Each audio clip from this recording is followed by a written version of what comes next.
Армысыздар достар, бүгін 18 градус 0-ден жоғары ауа райы сондай керемет болып тұр.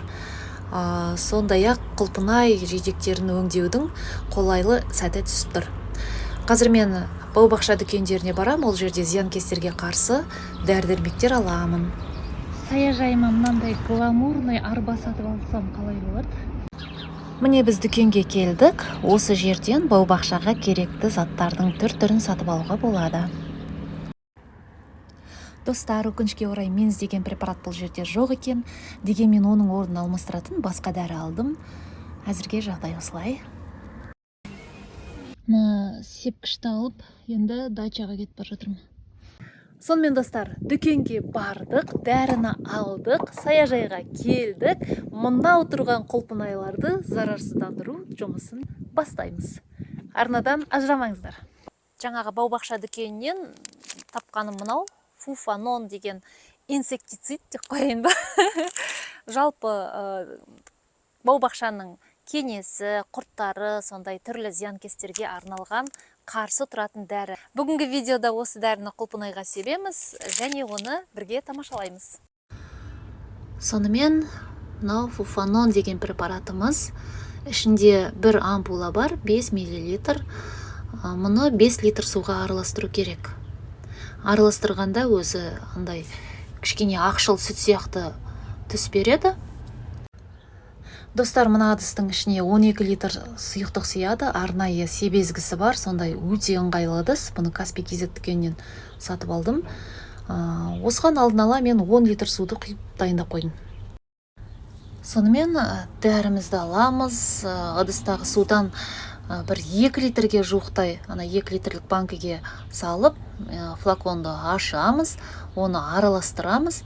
Дайын болған сұйықтықтың бәрін ыдысқа қайта құйып, жақсылап тұрып тағы араластырамыз.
Осымен бүгінгі жұмыстар аяқталды.